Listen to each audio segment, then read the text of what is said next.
मैं हूं doctor Suresh Ramani, MD homeopathy. पिछले 25 साल से होम्योपैथी की प्रैक्टिस सूरत में कर रहा हूं।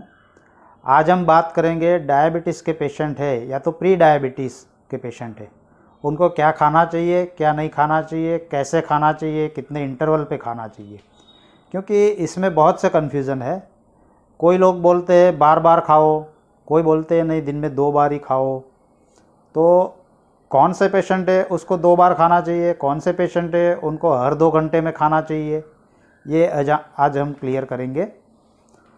तो सबसे पहले तो जो पेशेंट को अभी डायबिटीज़ हुआ नहीं है, यानी कि प्री डायबिटिक है, जिनका HbA1c 5.7 से ऊपर है लेकिन 6.7 से नीचे है, ऐसे जो पेशेंट है, यानी कि उनका ppbs अभी 200 के ऊपर नहीं जा रहा है लेकिन 150 के ऊपर आ रहा है, ऐसे जो प्री डायबिटिक पेशेंट है उनको हर 2 घंटे में खाने की आवश्यकता नहीं है। क्योंकि हर 2 घंटे में वो खाएंगे तो उनका इंसुलिन रेजिस्टेंस है वो बढ़ता जाएगा। तो इसकी वजह से उनको पूरे दिन में 2 बार ही खाना चाहिए। हो सके उतना इंटरमिटेंट फास्टिंग करना चाहिए, यानी कि रात को खाना खाया, बाद में जितना हो सके उतना सुबह को लेट खाओ। मतलब ये जो 2 खाने के बीच का जो इंटरवल है वो हो सके उतना लंबा होना चाहिए। उससे क्या बेनिफिट होता है कि भाई ये जो पेशेंट है उसको जो इंसुलिन रेजिस्टेंस हुआ है और शुगर जो ब्लड में घूम रही है वो सेल के अंदर जाने के लिए पर्याप्त टाइम मिल सकता है। तो उसकी धीरे धीरे करके इंसुलिन सेंसिटिविटी इम्प्रूव होती है और HbA1c है वो नीचे आ सकता है।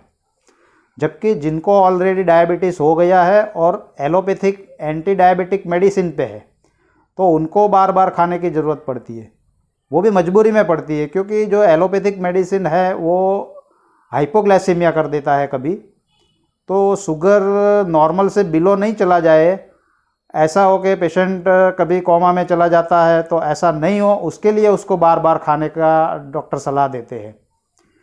क्योंकि जो एलोपैथिक मेडिसिन है वो ब्लड के अंदर शुगर को जाने नहीं देती है, तो ये बात खास ख्याल रखिए।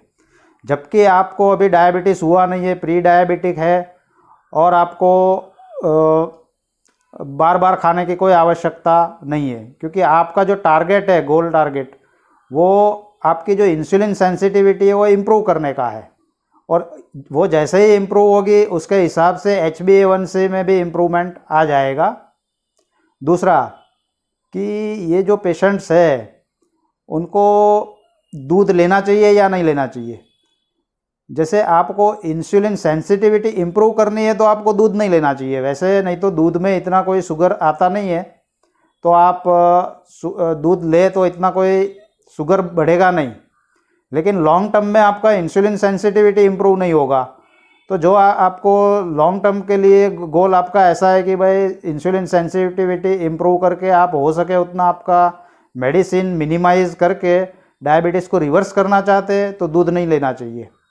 दूसरा कि कोई भी खाना आप खाए तो उसके लिए आपको उसका जो ग्लाइसेमिक इंडेक्स है वो देखना चाहिए।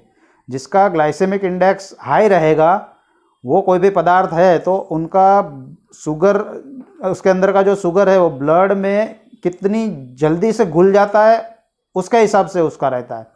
जैसे मूंग है तो उसका ग्लाइसेमिक इंडेक्स बहुत लो है, तो वो डायबिटीज़ के पेशेंट के लिए बहुत अच्छा है। गेहूँ है, चावल है, या कोई भी मीठी चीज़ है कि जो शक्कर मिला के बनाई हुई है, मिठाई है, तो उसका ग्लाइसेमिक इंडेक्स है वो हाई है, तो वो तुरंत ही ग्लूकोज, उसका अंदर का ग्लूकोज ब्लड में घुल जाता है।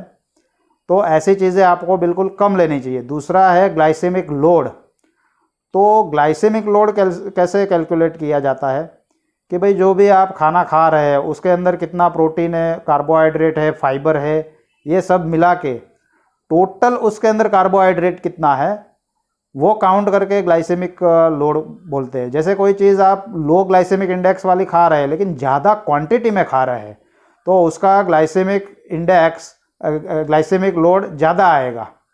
और जो चीज़ ऐसा है कि भाई आपका ग्लाइसेमिक इंडेक्स बहुत कम है, अरे ज़्यादा है, लेकिन आप क्वांटिटी कम खा रहे हैं तो उसका ग्लाइसेमिक लोड कम आएगा। तो इसके लिए आपको ये ख्याल रखना चाहिए कि आप हो सके उतना लो ग्लाइसेमिक लोड और लो ग्लाइसेमिक इंडेक्स वाला खाना खाएं। तो जैसे ग्रेन्स है, बाजरी है, ज्वार है, उसका थोड़ा ग्लाइसेमिक इंडेक्स मीडियम रेंज में आता है।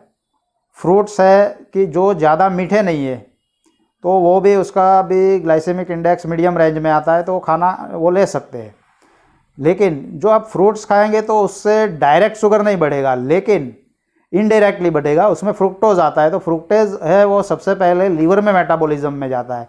मतलब लीवर जो शुगर बनाते हैं, नियोग्लाइकोजिनेसिस करता है, उसके थ्रू शुगर बढ़ता है, तो उसका फास्टिंग शुगर बढ़ने का ज़्यादा चांस रहता है। तो इसकी वजह से एकदम ज़्यादा फ्रूट्स है वो भी मॉडरेट खाइए, ज़्यादा मीठे फ्रूट्स है वो। तो ऐसे आप आपका डाइट मैनेज कर सकते हैं। आगे हम अगले वीडियो में ये देखेंगे कि भाई कौन सी दवा ज़्यादा असरकारक है, होम्योपैथी आयुर्वेदिक में क्या स्कोप है उसके लिए, और एलोपैथिक की मेडिसिन कैसे काम करती है और उससे क्या प्रॉब्लम आगे जाके आ सकती है। तो ये वीडियो आपको कैसा लगा मित्रों, ये बताइएगा। अच्छा लगा तो लाइक करिए और मेरे चैनल को सब्सक्राइब करिए।